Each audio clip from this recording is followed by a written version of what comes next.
ایک آدمی 2 لاکھ روپے لے کے بینک سے باہر نکلتا ہے، 2 موٹر سائیکل سوار اس کے پیچھے پیچھے ہی چلنا شروع کر دیتے ہیں۔ جو ہی وہ کچھ ویران رستے میں پہنچتا ہے، اس سے وہ پیسے لوٹ لیے جاتے ہیں۔ پاکستان میں یہ اکلوتا واقعہ نہیں ہے، پاکستان میں سینکڑوں کی تعداد میں ایسے واقعات ہوتے رہتے ہیں۔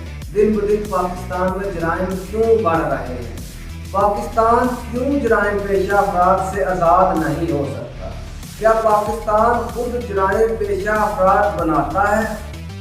کیا پاکستان جرائم پیشہ افراد کے کنٹرول میں ہے اور پاکستان کو جرائم پیشہ افراد ہی چلا رہے ہیں؟ میری آج کی اس ویڈیو میں آپ یہی سب دیکھیں۔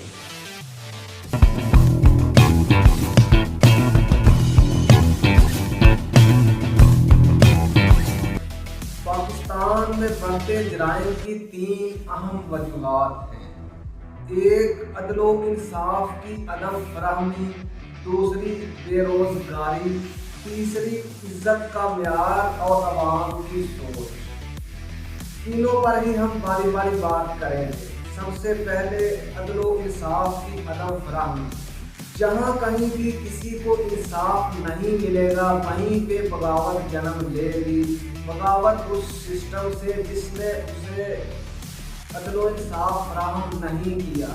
انسان اپنا حق لینے کے لیے قانونی اور غیر قانونی دونوں ہی طریقے آزمائے گا اور اپنا حق وصول کرے گا۔ ایسی صورت میں جب وہ غیر قانونی طریقے اپنائے گا تو اسے مجرم قرار دے دیا جائے گا۔ یعنی ایک تو چوری اور دوسرا سینہ زوری، وہ بھلا کیسے؟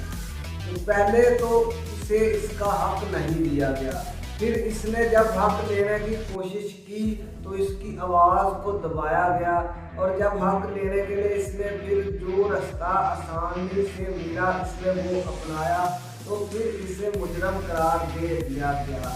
یہ مجرم بنانے کی سب سے پہلی سٹیج۔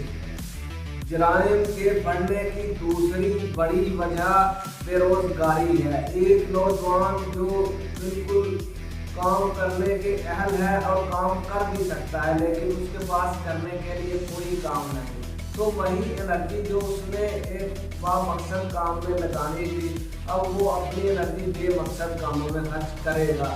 لیکن بعض نوجوانوں کے حالات گھر کے اور بیک گراؤنڈ ایسے ہوتے ہیں کہ اگر وہ فارغ بھی بے مقصد کام کرتے رہیں تو وہ اپنی بنیادی ضروریات پوری کر سکتے ہیں۔ لیکن اگر گھر کے حالات ایسے ہیں کہ اس کے گھر والے اس کی بنیادی ضروریات پوری نہیں کر سکتے اور وہ خود روزگار کمانے کی کوشش تو کرتا ہے لیکن کوئی روزگار مل نہیں رہا، تو یہ بہت سنگین صورتحال ہے۔ یعنی اس کے پاس انرجی تو ہے کام کرنے کی اور اس کی بنیادی ضروریات کی تکمیل بھی نہیں ہو رہی۔ اب ایسی صورت میں یہ انرجی استعمال ہوگی بے مقصد قسم کے کاموں میں اور ایسے کاموں میں جس سے پھر وہ اپنی بنیادی ضروریات پیدا کر سکے۔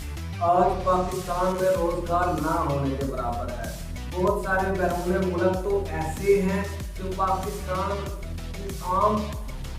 سارے بیرون ملک تو ایسے ہیں جو عام پاکستانی کو ویزا تک الاؤ نہیں کرتے۔ اب یہ نہ تو پاکستان کے باہر جا سکتے ہیں اور نہ ہی پاکستان کے اندر ان کے لیے کوئی روزگار ہے۔ ایسی صورت میں 2 ہی رستے بچتے ہیں، یا تو یہ بھوک سے مر جائیں اور یا پھر یہ جرائم کا رستہ ہی اختیار کر لیں۔ سو یہ بے روزگاری بھی انسان کو جرائم کے رستوں پہ ڈالتی ہے۔